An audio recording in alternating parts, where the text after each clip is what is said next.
Okay, welcome everybody. Before I start the session, please mute your microphone, your video. And by the way, if you have any question, you can ask the presenter during the session. This is going to be an interactive session. There would be a recording of this seminar and it's going to be available on YouTube afterwards. So welcome to RMIT Cyber Series. Held by RMIT Center of Cybersecurity Research and Innovation. Before I introduce the center and also our presenter, I would like to acknowledge the people of Woiwurrung and Bunwurrung language groups of the Eastern Kulin Nation on whose unceded lands we conduct the business of RMIT University and the land that I am speaking from today. As we gather virtually across many different parts of the world, we also encourage you to acknowledge the lands in which you are joining us from. We respectfully acknowledge the First Nations people of the 5 Kulin nations, their ancestors and elders, past, present, and emerging. So the RMIT Center of Cybersecurity Research and Innovation carries out quality multidisciplinary research relating to the organizational, human, and technology aspect of cybersecurity. It develops and promotes understanding of strategies, policies, and law issues of cybersecurity challenges for Australia. It also contributes to the cybersecurity innovation ecosystem within Australia and globally. Finally, it actively engage with industry and government within Australia and globally. So today's seminars in cybersecurity concern for maritime industry. And our guest today is going to be Professor Joel Scanlan. He has a PhD dual on cybersecurity and machine learning. He has taught cybersecurity for the last 15 years in Australia, China, and Norway. He has been active in a range of research areas, including cybersecurity, e-health, e-logistic, and serious games. He's currently an associate professor of maritime cybersecurity on Western Norway University of Applied Sciences and a senior research fellow of digital crime at Lothrop University. Thank you, and I pass it to you, Joel. Okay, thanks. I'll just share my screen. All right, so that's shared now, so hopefully you can see that. Yeah, so thanks for that welcome. Yeah, that sort of pretty much sums it up. But yeah, today's talk is going to be about cybersecurity concerns for the maritime industry, and I'll talk a little bit more about what I'm going to talk about in a moment. But yeah, a bit more on who I am. Yeah, I did a PhD in intrusion detection, sort of pairing some data mining things together with cyber, sort of a bit over 10 years now. Then taught InfoSec for about a decade, still sort of teaching that now as well, but it's not my primary sort of focus anymore. I did most of that teaching at UTAS, but also a bit in China. Then sort of 2019 forwards, I've sort of shifted to a bit more of a research focus. And obviously I'm talking today about maritime cyber, but I do a few things in e-health. I'm involved in some child exploitation prevention work as well, and doing some e-logistics stuff with ML as well. So within this talk today, while it's obviously within a research seminar series, it's not going to be overly research focused, as it were. I'm not going to be presenting a bunch of results. I thought it might be a bit more valuable to talk a little bit about maritime cybersecurity and why that's an area of concern. I'll talk a little bit about my work in that area, but while we are an island nation, as it were, with Australia, we don't really tend to probably pay as much attention to maritime or to maritime cyber as we could, and so I thought it was a good opportunity to do that. Often when we're looking at cybersecurity in different areas and different cyber problems, it's important to get immersed in that context where we're seeing risk and understand that context so we can then understand the risk a bit better. So it's a bit more of a look at the maritime industry and the risks being faced there. About halfway, well, a bit over halfway through, I'm going to switch gear a little bit and then look at some upcoming connectivity changes we're going to see that's going to affect that industry, but will then also affect other industries. And I'm going to have a little bit of a comment around that and thinking about how that might change our attack surface, how we might actually be needing to make sure we adjust our cyber sort of responses as well. So obviously this year, Maritime has actually been a bit in the news. We probably all saw this picture of the Ever Given, operated by the Evergreen company, decide to go sideways in Suez Canal, which obviously made a lot more of us aware of the impact of maritime. Probably less so in Australia, but certainly within Europe, the general populace became a bit more aware of things when things couldn't be delivered, whereas we're not as affected by Suez here in Australia. But it's a very big industry that we probably don't realise how important it is. There's a lot of estimates on the size of the industry. One of them is sort of a $15 trillion annual sort of industry, which is a very big sort of amount of money. And again, if you look up different values, it's really hard to actually estimate. But it's because it actually is responsible for about 80% of international trade, and so that's a mammoth amount of people, of goods involved, and in that sense, it's the backbone. And so if we commonly think about critical infrastructure, if I'd started this off with, if you're not knowing I was going to talk about maritime, if I'd asked people, what's an example of critical infrastructure, we would have said power, would have said water, would have said food. Some of us might have said internet. I doubt many of us would have then said maritime, but it's pretty undeniably critical infrastructure. Now, within the industry itself, it's obviously a very old industry, one of the oldest continuing industries that are around. And as far as industries go, if we consider what are they concerned about, they've got a really strong safety focus, sort of much like we expect within the aviation industry, that they've got a strong safety focus because they don't want planes to crash. It's the same for vessels as well, that there's a strong safety focus on vessels. Obviously, if there's some sort of accident at sea, obviously it can sink, but it's also more that other, less catastrophic issues, if they occur on a vessel while it's in the middle of the ocean, it's hard to get assistance, whether it's, someone's appendix or whether it's an IT problem. So that sort of results in them being pretty generally as a culture good at making things work and coming up with DIY solutions. Here's sort of just a random example of that. Mixing new tech and old tech together so that we're able to understand how fast the vessel's going as we're docking. And there's endless sort of examples of that that I've seen of sort of makeshift solutions in the maritime context. And that sort of in many ways is illustrative of their relationship with technology. They use what works. And when we're talking about these big vessels, they've actually got a very long lifespan. So the average sort of cargo vessel has a life of about 12 years. Some of the much larger ones have a longer life of about 25 years. But across that time, their hardware on board, some of it may not change in that time, some of it might get refreshed sort of at the halfway point, or maybe sort of every sort of 8 years or so. So that's a very long cycle for hardware.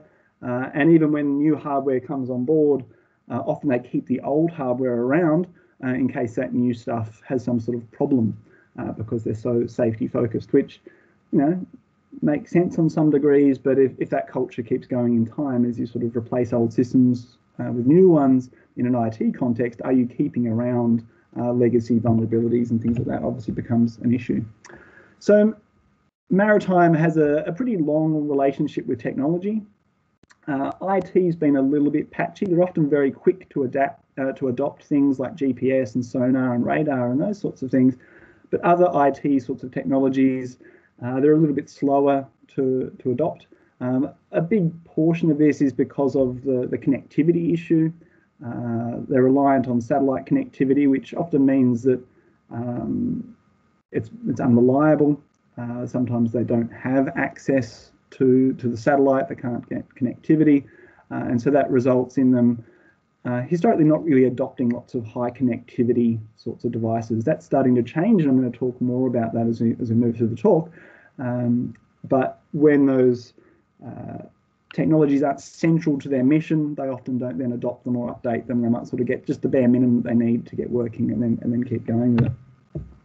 So the maritime IT, though, is rapidly evolving, and at the moment it's sort of undergoing a digital revolution that's sort of probably seen in other areas a decade or 2 decades ago. Sort of that's sort of where they're sort of catching up to at this point in many respects. This is in part due to an increased amount of connectivity, but I'm going to talk a lot more about that connectivity and the sort of changes there in the future as we move ahead as well in this talk.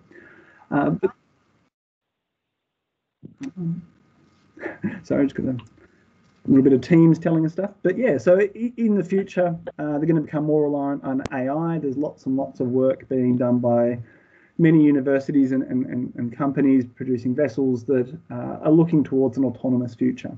Now, this doesn't necessarily mean that the vessels are completely autonomous.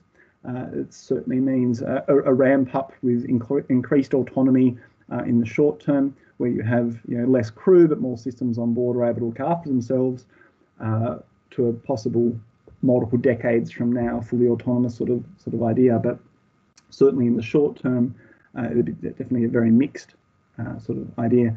But these sorts of autonomous plans are not just for freight; they're also for passenger sort of operations. Autonomous sort of taxis and things are actually some of the low-hanging fruit that's likely to be implemented first, and we'll actually see those. So that's sort of a brief introduction to the tech and the IT sort of context of maritime. So if we transfer across to cyber for a moment, what's their current state of cyber readiness? So the first thing to sort of think about and to realise is that a vessel is actually a really quite complex system of systems. There's a lot of IT on modern vessels. However, due to the unreliability of the sort of satellite connections they've historically been using, a lot of these were standalone. They were effectively air-gapped systems that didn't connect to other things and weren't reporting back other places. And that's part of what we're seeing change now as some of these systems are then reporting live to shore, and in some contexts are able to be controlled from shore. And so if we think of that context where we've got this very complex system of systems with changing levels of connectivity, what we're then seeing is, in this context, the maritime industry as a whole has an extremely broad attack surface. Vessels themselves have many, many systems on board that get treated in different ways and updated in different sorts of cycles, and indeed often are running very old operating systems and so on. But then there's also ports, e-logistics, contractors doing all that sort of work. It becomes really quite a complex ecosystem to try and keep track of what risks are present and what risks can actually affect a vessel. A key part of this is obviously that air-gapped nature, but that's changed even without improvements to satellite connectivity. So as a quick little example, this is a picture that was sent to me by a friend who was working on a vessel and putting some IT systems on board. And he sent me this picture going, hey, look, I'm doing sea trials of this vessel this week, testing out a whole bunch of different IT systems they've installed, which was great. And then the next day, he then sent me this picture. And this is really quite reflective of the kinds of problems that they're seeing within the industry, in the way that it's an easy pathway for malware to get into these systems that historically haven't been able to interact with any systems or have any internet connection. Now, some of them are getting internet connection, but even separate to that, what we're seeing across sort of the last sort of 6 or 7 years is a lot of vessels are getting malware into navigation systems that are even air-gapped themselves. And so my friend has sent me that picture, then sent me this picture the day after, or maybe it was 2 days into the sea trial. The person who owns this phone is actually the person in charge of the sea trial of this vessel. And that sort of is reflective of the kinds of culture we see within this industry, that we have a lot of behaviours that people think, oh, this will be fine, I'll charge my phone, oh, I'll plug a USB stick into this device, I'm on a late watch, we're just sort of in the middle of the ocean, I'll just copy a couple of movies across onto this computer and watch a movie on here. I'll plug in my USB stick.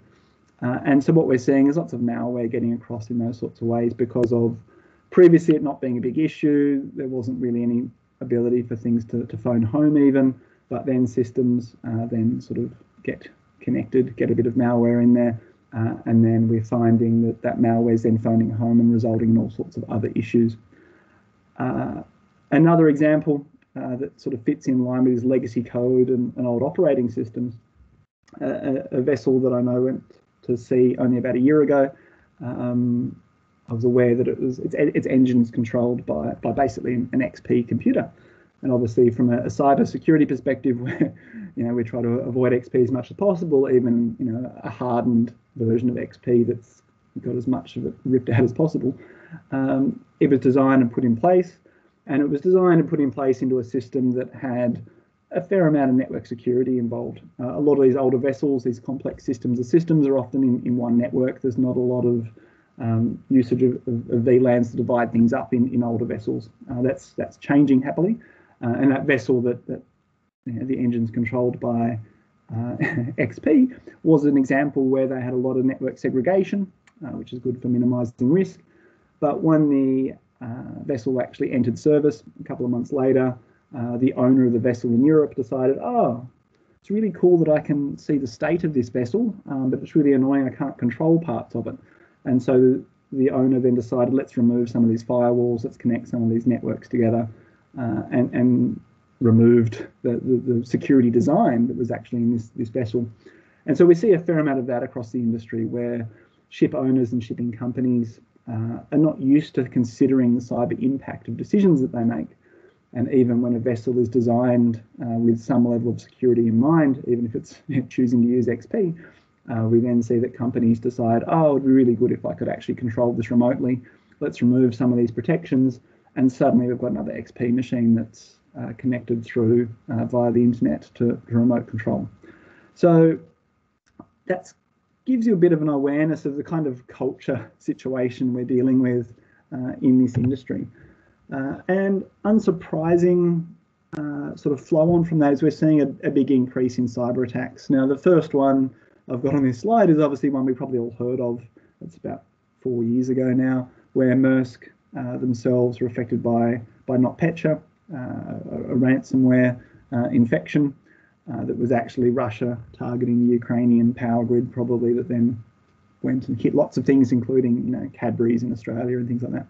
But Maersk is the largest shipping company in the world, and so when you see their entire network, every single domain controller except for one that was not connected at the time due to a power outage being taken out by NotPetya, it gives you an insight into their cyber maturity as a company.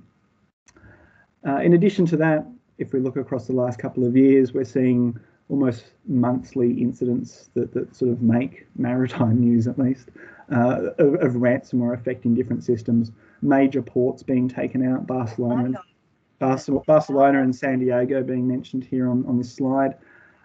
Some amount of remote controls occurring with vessels, although 5 years ago I remember being at a conference where that was discussed, and it was basically sort of commonly thought that there's not enough bandwidth to do autonomous shipping yet in satellite connections because of the sort of limited bandwidth available. But we're still seeing a little bit of that happening, certainly a lot of remote monitoring of vessels. But there was an example a couple of years ago of hackers taking control of a vessel on the Mediterranean for about 10 hours before the crew could retake control of the vessel. We see malware through all sorts of systems.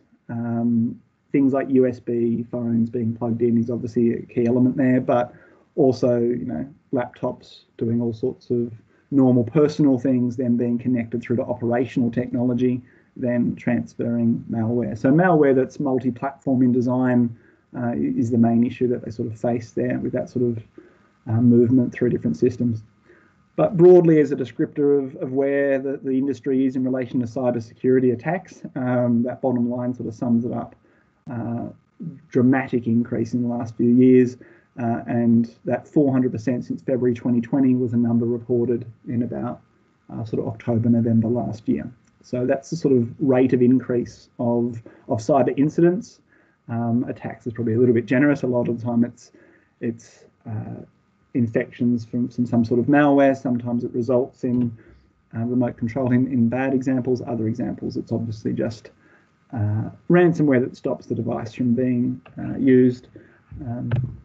Yeah, so that's the state of the system. It's cyber immature is really how we would describe the maritime industry, and it's one that is looking to change itself. It's not completely ignorant. We'll talk a little bit about some of their steps in a moment.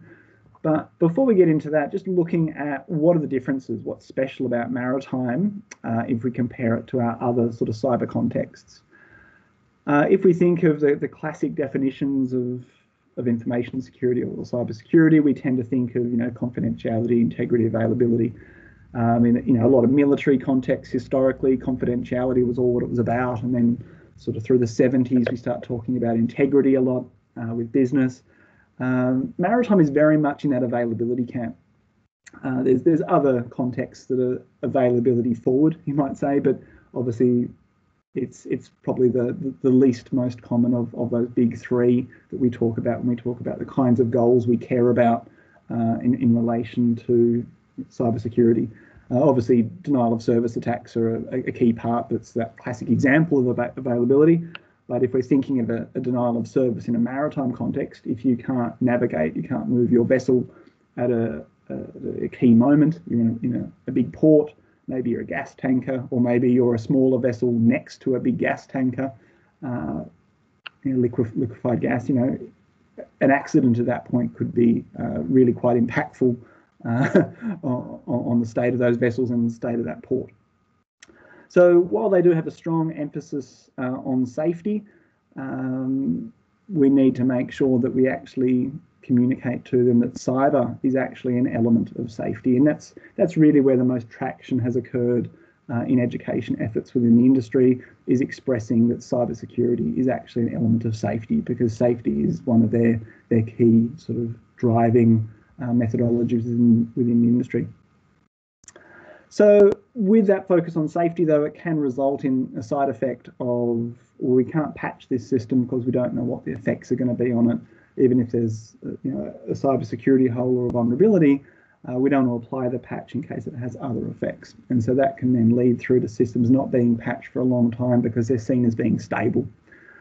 A lot of legacy systems, as I mentioned before, have a fairly long life, so that if an operational system gets replaced, they keep the legacy system there in case it fails, which just means that we actually increase the attack surface over time on vessels.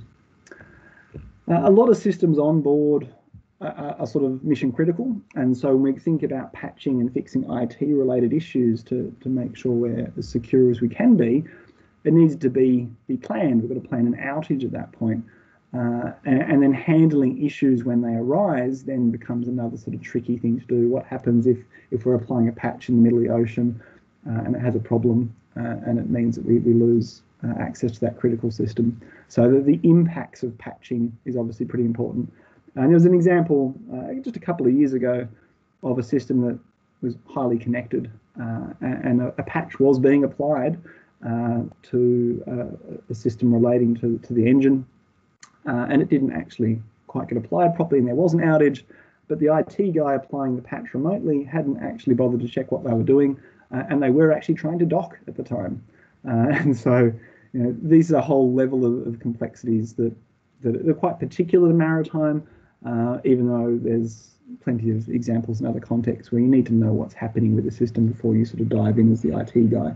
And that's just that human element that we constantly see.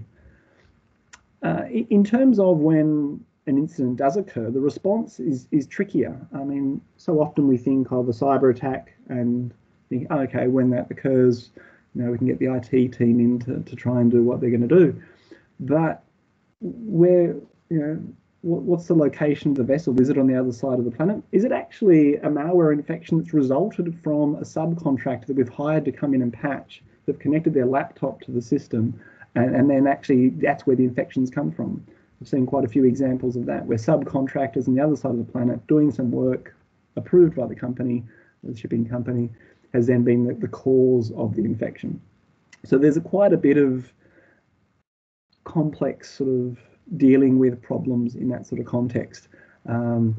Whether or not crew are able to fix it, the training of crew in relation to cyber things is one of the sort of key emphasis that the industry is going through at the moment. And so the impact of malware, while it might sound simple, can obviously have a real world impact. If we just consider that a bit of wind blew the Ever Given into the side of the Suez Canal, obviously the same thing could have occurred with a cyber attack. And I've been a part of discussions with academics in parts of workshops where we run scenarios, and running a cyber attack scenario that's occurring in the Suez is a scenario I've done multiple times before. The Ever Given crashed into the side of it. Did a couple last year. It's a common scenario people think of, and so it's one that I'm not surprised, if it occurred in not too distant future. So all of these problems I've outlined are not ones that the industry's 100% ignorant of. There's actually been a big push that sort of ended on the 1st of January a deadline that occurred on the January 1st of this year to implement fresh regulations in relation to dealing with cyber risk, and it's generally referred to as IMO 2021, which is about a new regulation around the shipping companies need to, one, understand their cyber risk, and two, to mitigate it. That's a very short summary I have there at the bottom of a quite long resolution. That realistically, if we look at what's included in that resolution, what's suggested, what they're pushing for, is adoptions of things like the NIST framework and stuff like that. So those in the cyber world are fairly well aware of the kinds of recommendations that would be valid here, and that's pretty much what that resolution's providing. Setting up risk registers and making sure that they're actually maintained, all that sort of stuff that's good cyber security that we've been pushing for in other industries for quite a while. Maritime's adopting that. But a couple of months before that deadline, a survey was done about how those shipping companies were going towards those goals, and many were not ready for it yet. So a couple of months out, sort of 4 months before that deadline, which had been set sort of 3 years earlier, 60% of companies hadn't actually completed that work, weren't actually maintaining those risk registers yet. 30% of companies had not even started to identify the risks on board. So that in and of itself probably gives us a good understanding of why there's some risk in that space, and why there's certainly a lot of work being done in this space, which we're largely in Australia probably a bit unaware of to some degree, because while we're an island, we don't really have a merchant fleet. There's 13 flagged Australian vessels in the world, and some of those are owned by the government. So it's definitely a situation where we certainly get a lot of goods delivered by vessels, but Australia's not really the one owning them. So in terms of industry needs, it's, as I said before, it's pretty cyber immature, and so it needs to sort of uplift that maturity in pretty much all of the systems that they're sort of involved in. Risk awareness is a key thing, and a big part of that's culture change. So often in cybersecurity, when we're talking about the factors that are most important, it's culture change. We talk about that, pretty much every week. You can read a good article on the need for culture change. And with the maritime industry, it's at all levels: leadership, operations, vessel design.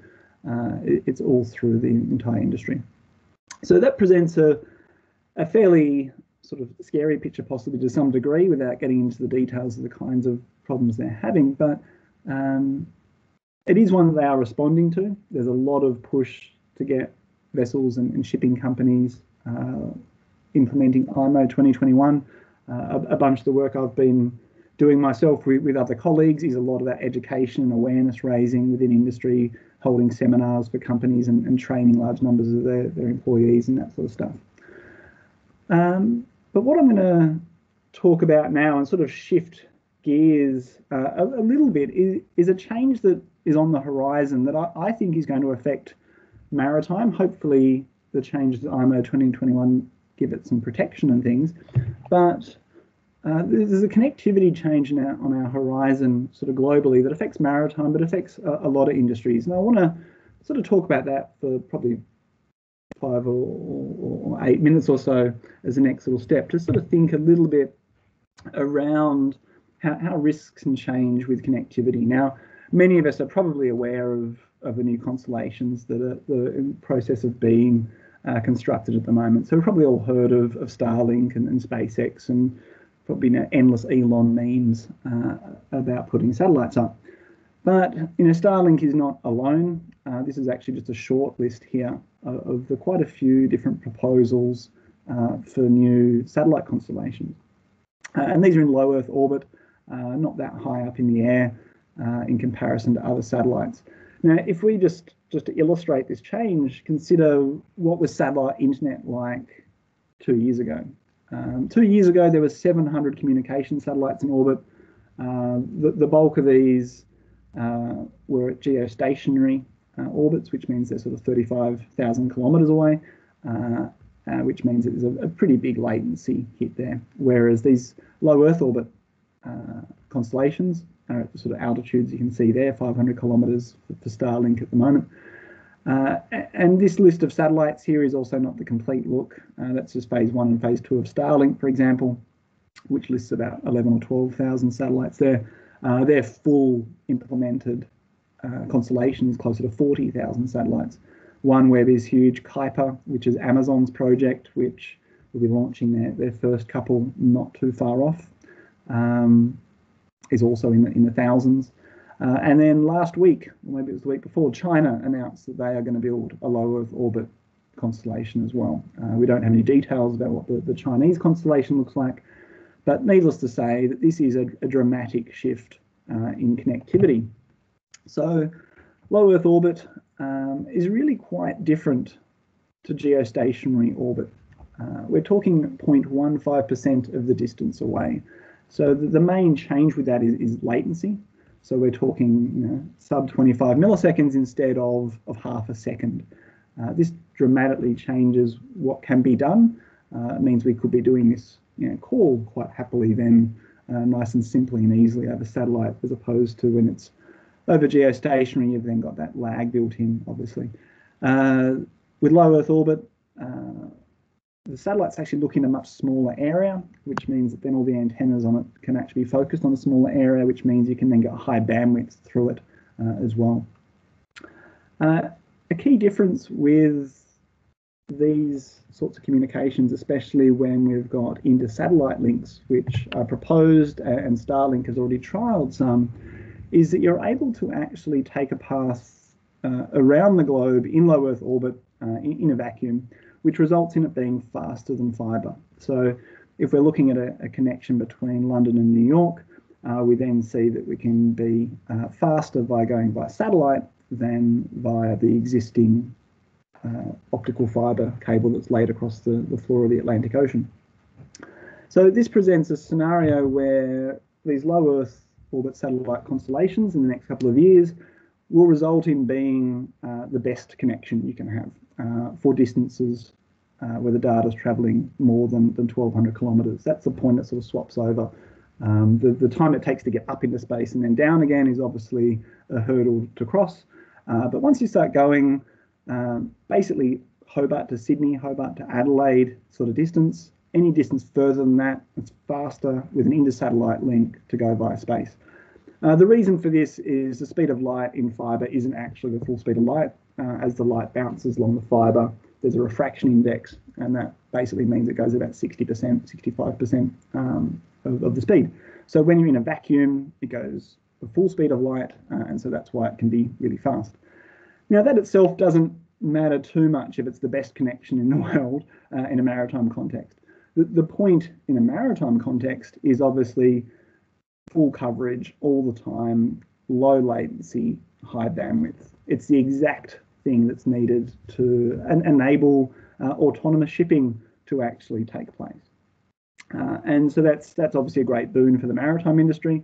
If we talk about Starlink as an example, it costs a couple of $100 to get the antenna. And so in a DIY kind of context where you've got seafarers happy to spend $500 on a dish to put on the side of their vessel, they could then pay for their own internet connection, to have a really fast connection all the time, and be able to do all sorts of things. Never mind what the shipping company might decide to do and go, oh, we can remote control our vessel now, let's actually remote control all of them. Obviously, that's where there's a change in risk going on.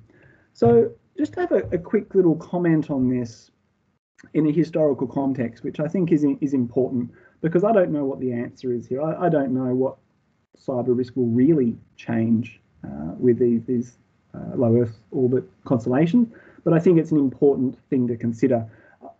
I think there's obvious issues in the maritime industry, but you all have different contexts you work in, and I'm sure you could probably come up with some other scenarios. So if we consider how connectedness has changed attack surface previously, there's a lot of examples. I mean, on this slide, I've got that picture there of Semaphore with the first cyber attack ever occurring in southern France, in Lyon, 120, 130 odd years ago, whatever it was.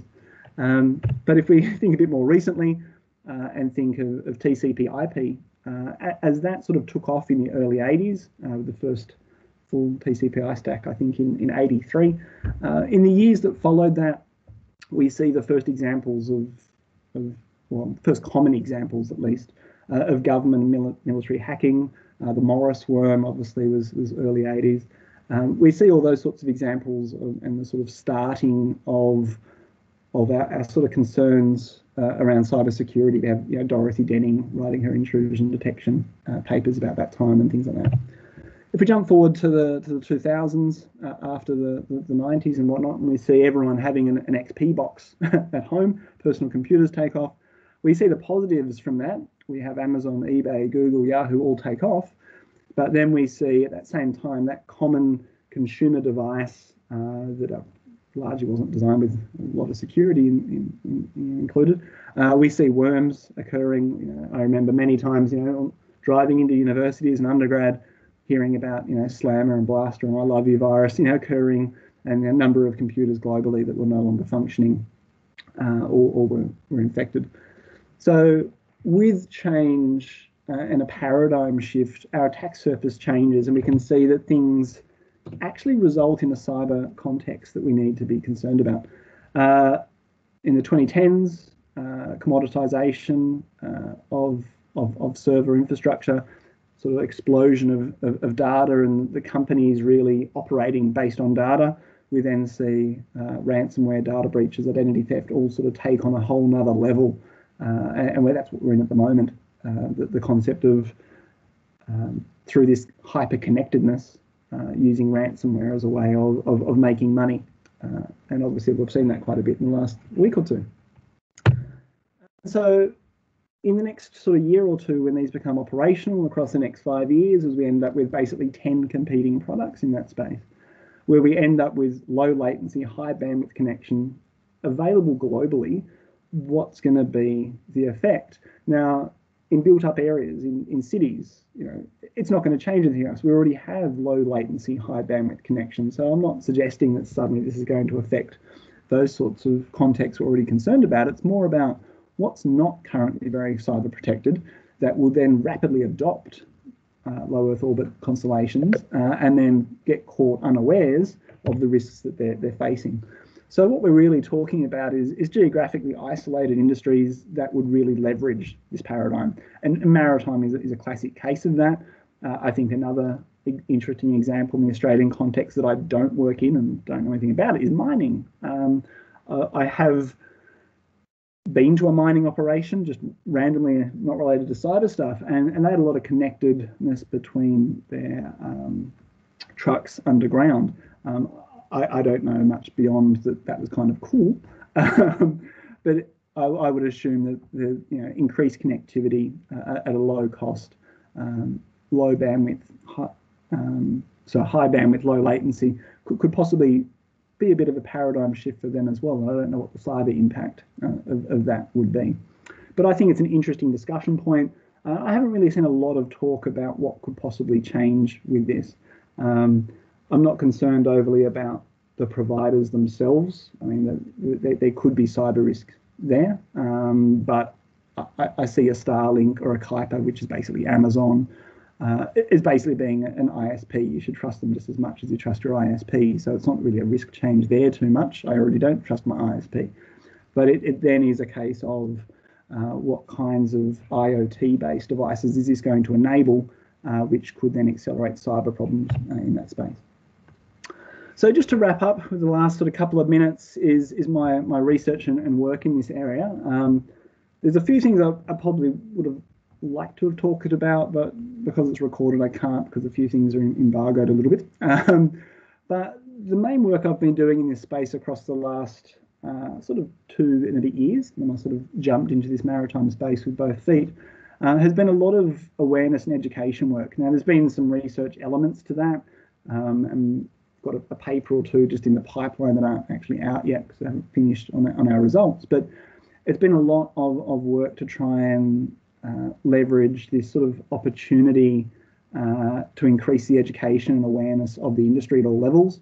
And so we've done this through degree programs and we've done some work there. But some of the more interesting things was actually working with companies, working with providers within the industry who were suddenly like, oh, we're actually now concerned about cyber. We need all of our staff to have a base understanding and awareness of cybersecurity. So some of those were seafarers, some of them were people that were actually designing other solutions to be on board, navigation, computers and things, where previously, because they were air-gapped, they were just making what worked, and now they're needing to have a bit of awareness in relation to cybersecurity.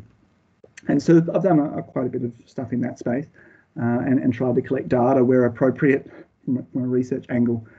Some of this has been in degree programs, as I said, and this has involved quite a bit of sort of education research in that space, especially as a lot of people in the maritime industry, in Norway at least, and European countries, and it's also true for the AMC that's in Launceston. They do a lot of their training at the same time as they're also at sea, and so they do a lot of remote study, and that sort of makes for some interesting research questions in relation to remote study, where you've got internet connection sometimes, and other times you might not, and so it becomes really like distance learning on crack, which is quite interesting and challenging, but possibly not so much the focus of today. Part of our awareness was actually making a MOOC for maritime IT and a few other things around human factors to really emphasise the importance of the human element. This is available online, but we've actually mostly made it and then gifted it in ways that could be used by companies, so they can put it on their internal systems for them to then make available on vessels and things like that. So most people have actually done that MOOC, have actually done it in sort of a portable format that's then being used. But yeah, so through some of that, we've done some baseline measurements of cyber awareness, and unsurprisingly, there's, before they've done the MOOC, the awareness is pretty low, and is more in alignment with what we expect from general population, even though they're actually using a system which, if it got an infection, could cost hundreds of thousands or millions of dollars worth of damage. So it's really quite an interesting context. Something that's working on at the moment in this space around awareness raising is doing some serious game work in cyber. And so this one is just a little quick screenshot of a bridge in a vessel that we've got to sort of walk around immersive sort of game that's sort of themed on the idea of a game of, how does the malware get in board, get inside our systems? And so it's sort of gamified to some degree, an infection on board, and tries to get through into implications. If this gets infected, what's the impact on me as a sailor while I'm in the middle of the ocean or coming into port or so on? But it's an interesting area. But as I say, it's actually currently being developed, not quite finished yet. A key project I'm involved in, which really focuses more on the AI side, but we've got quite a bit of IT stuff, is a project called Humane, which really looks at the human element in autonomous shipping. And that's also delved quite a bit in sort of how people within the industry consider AI, how they would expect AI to affect their roles, and a bunch of things like that.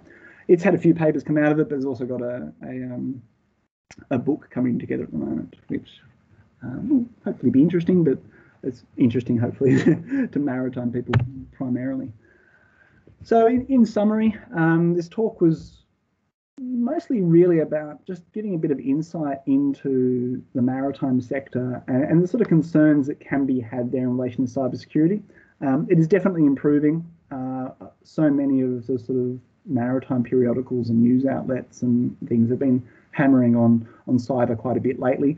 Part of that is because there's an attack every other week, or an infection every other week is more likely the case than an overt attack that's targeted. But it is actually improving. IMO 2021 adoption isn't possibly as good as it could be, but it is certainly improving. There's a lot of pressure on companies to get aware of their risks and to be mitigating them. But from my perspective, I think an interesting element of this could be seeing what occurs in the next couple of years as connectivity changes and whether or not shipping companies have adjusted their culture enough to be aware of the risks that they face by changing the way they interact with vessels remotely. At the moment, not all vessels can be remote controlled. There's just not enough data and coverage and all the rest of it. But that's going to rapidly change, and it's going to be very cheap. At the moment, satellite connections are fairly expensive. I mean, they're sort of cheap to in a maritime industry context, but they're actually about to become very cheap. People can have a Starlink connection at their house for $100 a month. That is obviously dramatically less than what maritime companies pay for a satellite connection at the moment. That's not nearly as good. But as always, in pretty much every sort of cyber thing we talk about is that human element. And a key element to that is awareness to risks.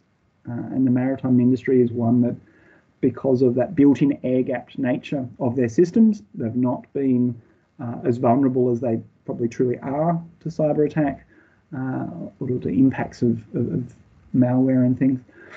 And so increasing awareness is what I sort of focus on quite a bit. Here's a couple of publications I've got in this space. I've got a couple more on the way, but I thought I'd throw that up there. But yeah, I'll open up to any questions people might have. Thanks, Jules. It was really insightful talk. We have a few questions on the chat, and then we can ask the other audience. I'll just go to the chat, scroll up. Yeah, so most of what so this first question, Vintai, what do you see as the possible maritime cyber research projects that could attract attention and involvement of maritime players here in Australia? So most of what I do in this space is certainly in Norway. I spend a couple of months in Norway of the year, in Norway. Obviously with COVID, I'm trapped in Australia. It's not a bad place to be trapped. It's pretty good. I live in Tasmania, which has its own moat, which is really handy for keeping people out at the moment. But yeah, so as I said, most of my interaction with companies and things is very much in that European space. Norway is a world leader in maritime. And so in terms of attracting attention here, it is definitely through companies that bring their goods ashore here. So in the last year, there's been 2 cyber attacks or cyber incidents, I guess you could say, involving TNT, the big sort of logistics company that obviously we have within Australia. So we certainly are impacted by it. And so the way to actually raise attention would be to be focusing in on the sort of logistics companies who deliver goods here and working with them. I personally don't have much awareness of Australian ports because I interact with people in Europe. So I don't have much of an Australian lens on this, except that I'm aware that we basically don't own many vessels in Australia. The vessels that we do own tend to be flagged out of like Hong Kong and things like that. So that we don't, even ones that we own technically in Australia that are flagged elsewhere is actually still a very small number. It's only like 1,000 or so when we consider that there's hundreds of thousands of vessels globally. So yeah, I don't really have a good answer for that one.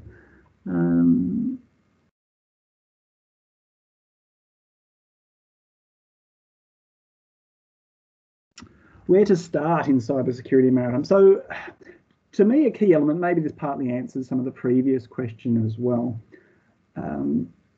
A key element that I've got a PhD student or two working in is really understanding what is holding companies back in becoming more cyber ready. What are they doing to ensure that they're resilient? Some of them while they're adopting IMO 2021, their understanding of what can really impact on risk is not great. So the kinds of basic studies that could kind of answer Huang's question as well as Vintai's is actually seeing what companies here would allow sort of risk audits, a risk audit of, say, a port in Australia or some vessels within a port would be a way of actually spinning up a project, because culture changes quite a bit place to place, and the Australian ports are going to have a different sort of culture of what's normal compared to places around the world, whether it's America or Europe. So hopefully that sort of answered that, but it's still a measure of awareness within that space, I think, is a good step. Yeah. Any other questions?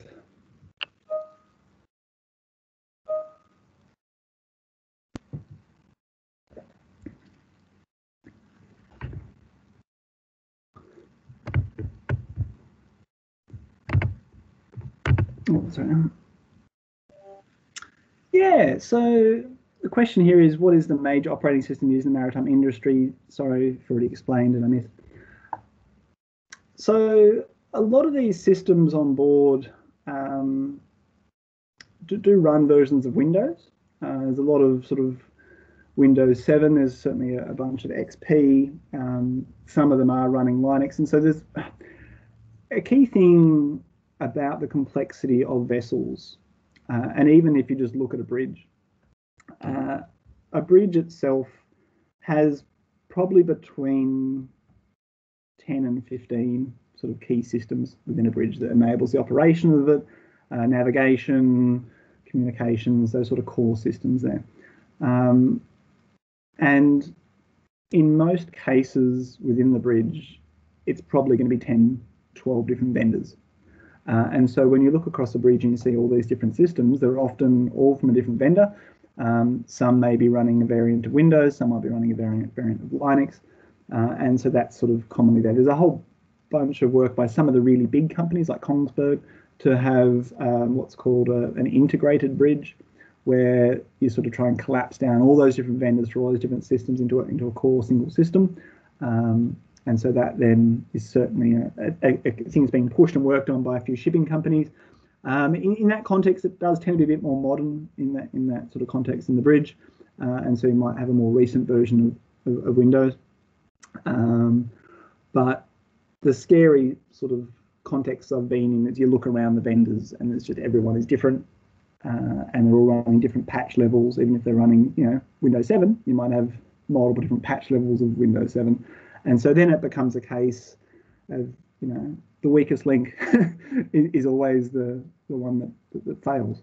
And so lateral movement is possible once they sort of get into our system. So when you've got XP possibly in some systems and Windows 7 on some others, and then some Windows 10 somewhere else, and then you've got some Linux, it's really quite concerning, the dramatic tracking of that. Now, some of the work I've done a little bit with some companies has actually been around what ways can they keep track of and audit patch levels, and how can shore-based IT staff actually have an up-to-date awareness of what versions of software is actually running on board. And this isn't just true of bridge-based systems. There's a fair amount of business operations and HR operations that occur on board a vessel.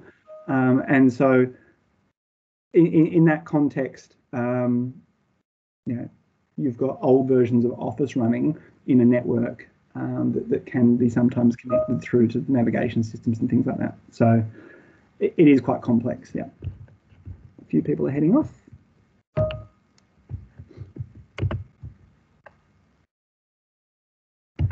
Yeah, it sounds obsolete. It's really quite messy. It's the best way to describe it. The reason for that is so much that they've been air-gapped. There's been no way for malware to phone home, and then suddenly it can phone home, and then you can get pretty big impacts. Okay, so what kind of cyber attacks are most popular? Okay, so what I see in most contexts is malware infections. That's primarily what's occurring. There's not an awful lot of here's a vessel that's targeted. It's malware infections, and so Emotet last year, lots of ransomware, various worms, and so you've got to think of systems that are designed to be highly available.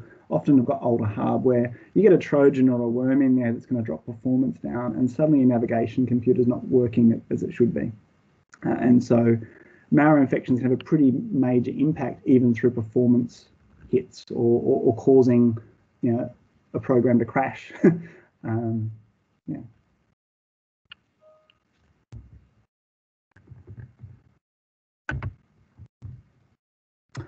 Yeah, so that's a really good question. How maritime cybersecurity risks are different from other domains? Traditional countermeasures can be applied effectively. Yeah, so they can be applied effectively.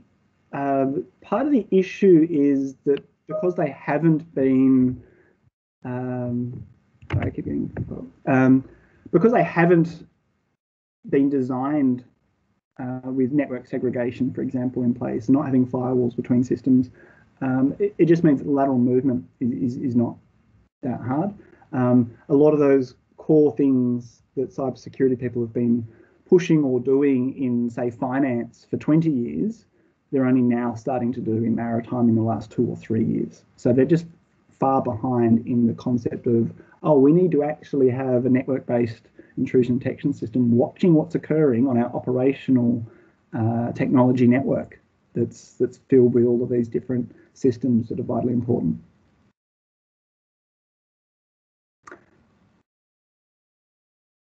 So that's that difference is, yeah. As part of our information security course, we do an activity of hacking XP. Yeah, I have done the same sorts of things in pen testing courses I've taught, and even not just XP. I've done Windows 10 examples, Windows 7, Windows 8. Yeah. Any other final questions? We've sort of hit the end of the time, and so that's why everyone's vanishing. Yeah, it does look like a gold mine for hackers. It's certainly an area that when I learned about it a couple of years ago, when I got invited to sort of supervise a PhD student, I was hearing about it, I'm like, what on earth's going on here? And so that's why I've decided to jump into the industry.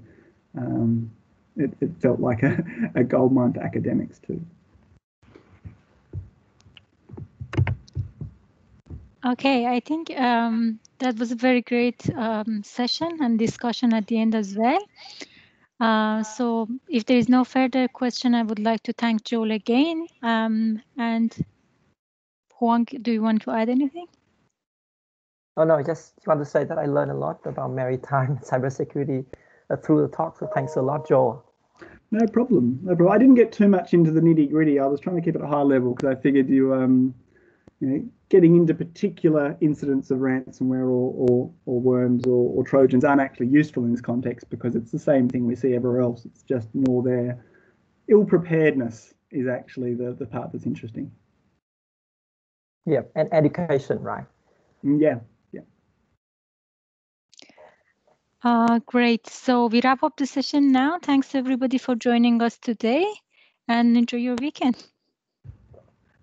Have a great weekend, everyone. Bye. Thank you, Joel. Bye-bye.